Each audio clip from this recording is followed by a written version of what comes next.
बाला साहेब ठाकरे का पूरा नाम बाल केशव ठाकरे था। बाला साहेब का जन्म 23 जनवरी 1926 को महाराष्ट्र राज्य की राजधानी बम्बई वर्तमान मुंबई में हुआ था। वो एक भारतीय राजनेता थे जिन्होंने शिवसेना की स्थापना की थी, जो कि एक हिंदू मराठियों के मिलने के साथ बनी है। ठाकरे अपने प्रारंभिक जीवन में एक अंग्रेजी कार्टूनिस्ट के तौर पर दुनिया के सामने आए थे। इन्होंने कार्टूनिस्ट के तौर पर द फ्री प्रेस जर्नल के लिए काम किया था, लेकिन उन्होंने 1960 में अपनी राजनीतिक पार्टी साप्ताहिक मार्मिक के लिए ये काम छोड़ दिया था। उनके पिता श्री केशव सीताराम ठाकरे उनके राजनैतिक जीवन को आकार देने वाले थे। ठाकरे ने एक मराठी भाषा के अखबार सामना की भी स्थापना की थी।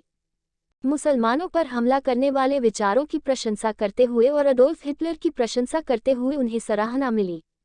वे अपने पिता के साथ ही मुस्लिम विरोधी थे। बाला साहेब ठाकरे एक अच्छे वक्ता और लेखक के तौर पर भी जाने जाते थे।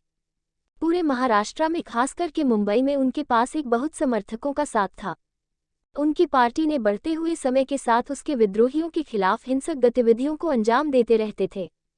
ये घटना है 1992-1993 की। उस समय बाल ठाकरे और तत्कालीन महाराष्ट्र राज्य के मुख्यमंत्री मनोहर जोशी को श्री कृष्णा कमीशन की रिपोर्ट में ये कहते हुए उन पर आरोप लगाया था कि उन्होंने मुंबई दंगों में शिवसैनिकों का इस्तेमाल किया था। 1992-93 के दंगों के बाद उन्होंने और उनकी पार्टी ने हिंदुत्व का रुख लिया था।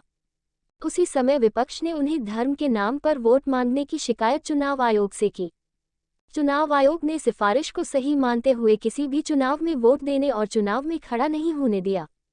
इसी विवाद के चलते बहुत बार ठाकरे गिरफ्तार हुए और जेल गए। उनकी मृत्यु पर पूरा महाराष्ट्र शोक में डूबा था।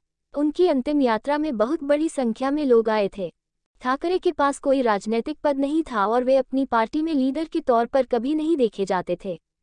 बाला साहेब ठाकरे की मृत्यु 17 नवंबर 2012 को कार्डियक अरेस्ट से मुंबई में हुई थी। मुंबई में उनकी मृत्यु की खबर मिलते हुए ही सारी दुकान और बड़ी फैक्ट्री बंद हो गई। पूरा मुंबई थम सा गया था।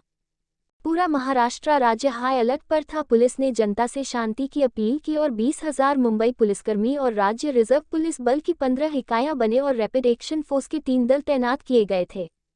ऐसा बताया जाता है कि शिवसेना के कार्यकर्ताओं ने हिंसा के साथ कुछ क्षेत्रों को बंद करा दिए थे और फिर तत्कालीन प्रधानमंत्री मनमोहन सिंह ने शहर की जनता को शांति बनाने के लिए कहा और बाला साहेब ठाकरे को उनके मजबूत नेतृत्व के लिए उनकी प्रशंसा की। और तात्कालिक गुजरात के मुख्यमंत्री श्री नरेंद्र मोदी और लालकृष्ण आडवाणी ने भी उनकी सराहना की और देश भर के कई बड़ी हस्तियों और राजनेताओं ने उनकी संवेदना में बयान दिए थे।